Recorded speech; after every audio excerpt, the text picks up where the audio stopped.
Sobat 7, kalau jalan-jalan ke sebuah kota, pasti kita nggak lupa makan di kota itu kan? Minimal nyobain street foodnya deh. Kayaknya nggak afdol kalau mulut kita nggak merasakan masakan daerah yang diinjak kaki kita.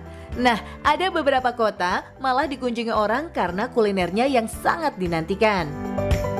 Inilah kota dengan kuliner paling dicari di dunia.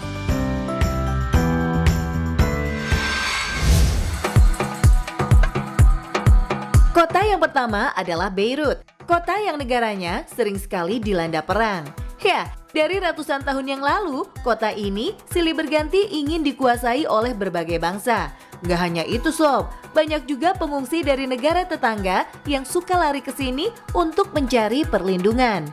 Sejarah perang yang panjang membuat Beirut dan Lebanon memiliki percampuran budaya dari berbagai bangsa, begitu juga dengan kulinernya. Tak heran akhirnya wisatawan di seluruh dunia menyukai kuliner di kota ini. Salah satu restoran di Beirut bahkan pernah dinobatkan CNN sebagai restoran untuk sarapan terbaik di dunia. Al Sousi dengan chef handalnya yang sudah cukup sepuh namun masih telaten memasak. Tidak hanya makan, para wisatawan juga menyambangi sang chef untuk melihat makanan mereka diolah. Restoran ini sudah ada sejak 1910 loh sob. Kakek yang jadi chef tadi adalah generasi ketiga dari pemilik restoran ini.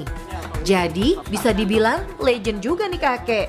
Jika kesini untuk sarapan, jangan harap kamu mendapat meja eksklusif ya sob. Lebih baik kamu kenalan dengan pelanggan yang sudah ada di meja dan berbagi meja dengan mereka.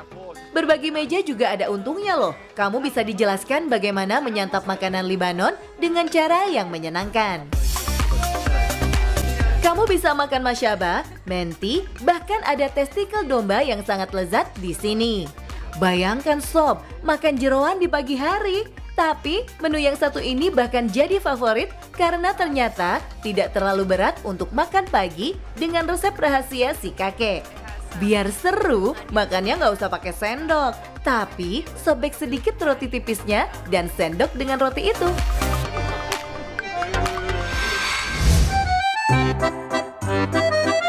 Kota selanjutnya adalah San Sebastian di Spanyol. Kota ini bukan hanya paling dicari, tapi dinobatkan menjadi ibu kota kuliner dunia. San Sebastian terletak di pantai utara Italia, tempat bangsa Basque tinggal. Bangsa ini adalah salah satu suku tertua dengan bahasa tertua di dunia. Meski suku ini tinggal di wilayah Italia dan Spanyol, bahasa mereka sangat berbeda sob dengan kedua negara yang mengapitnya. Karena tinggal di pesisir, orang Basque terkenal jago melaut dan mahir menangkap ikan. Gak heran kalau di sini kulinernya banyak berhubungan dengan hasil laut. Makanan-makanan orang Basque inilah yang mewarnai kuliner San Sebastian yang tradisional, mewah, dan punya cita rasa yang kuat. Pincho adalah kuliner yang hampir dicari oleh seluruh wisatawan yang datang ke San Sebastian. Makanan ini sebenarnya sangat sederhana sob, terdiri dari sepotong roti yang di atasnya ada bermacam-macam topping seperti daging asap, udang, ikan kecil, dan lain-lain. Sebagian besar tentu saja toppingnya adalah ikan laut.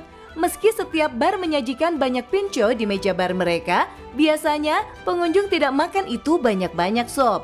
Karena kebiasaan makan di sini adalah makan yang bersosialisasi. Kamu datang ke bar untuk hangout, janjian sama teman, atau sekedar nonton bola bersama. Pincho diambil hanya satu bersama minumannya, lalu pengunjung akan mengobrol bersama teman-temannya. Setelah beberapa saat, mereka akan keluar dari bar dan masuk ke bar lain untuk mencoba pincho yang lain. Nah, di kota ini, kamu jangan bayangkan makanannya standar ya sob, karena disinilah restoran dengan predikat Michelin terbanyak di dunia.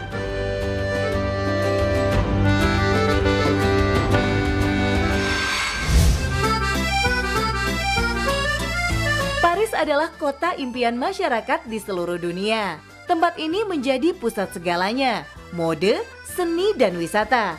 Sepertinya, semua masyarakat Paris memiliki nilai seni yang tinggi hingga akhirnya tercermin juga di cita rasa masakannya.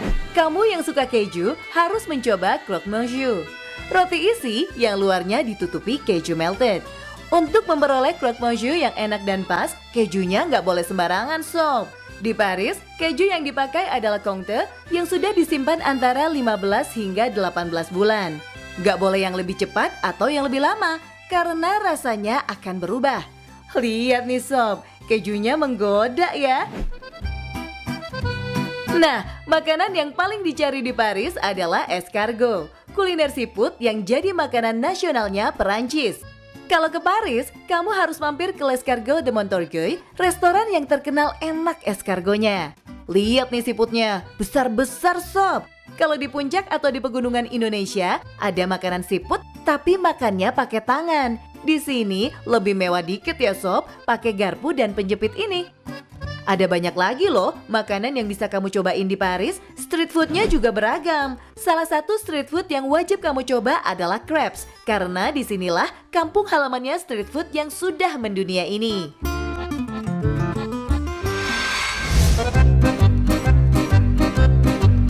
Dari Paris kita ke Florence. Kota ini kaya dengan makanan khas yang mungkin sulit kamu jumpai di kota lain di dunia.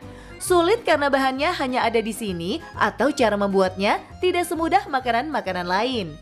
Sebagian makanan juga punya cerita bagaimana terciptanya. Yuk kita telusuri beberapa makanan di sini. Kamu wajib merasakan lampredotto di Florence. Makanan ini terbuat dari lambung sapi bagian abomasum yang dimasak dengan bawang, tomat, dan seledri. Setelah masak, daging akan dituang di atas roti, lalu diberi saus salsa verde khas Italia. Rasanya gurih banget sob. Ada juga warung yang menumis perut sapi ini dengan sayur dan menyajikannya di dalam roti burger. Lampredotto sendiri sebenarnya punya kisah sedih sob. Ada zaman di mana Italia kekurangan pangan dan tidak boleh membuang-buang bahan makanan. Bagian perut sapi yang biasanya dibuang akhirnya diolah untuk bahan makanan. Dan ternyata banyak yang menyukainya. Kalau ingin merasakan resep lama lampredotto, kamu harus mampir di gerobak Tripaio del Porcellino karena inilah penjual lampredotto yang tertua. Pria yang sedang masak ini adalah generasi keempat dari bisnis keluarganya. Masih tentang sapi, kamu wajib mencoba steak yang diberi nama Bistecca alla Fiorentina. Restoran yang menjual steak itu juga bernama sama dengan nama makanannya. Steak ini nggak akan kamu temukan di tempat lain sob, karena daging yang dimasak hanya dibesarkan di kota ini. Makanan ini udah ada sejak abad ke-16. Cara masak, suhu, dan berat daging juga harus diatur oleh chef asal di sini. Jadi cukup rahasia ya sob. Gak semua chef bisa masak, dan menurut orang-orang yang makan di sana, rasanya emang benar-benar khas, beda dengan steak yang lain.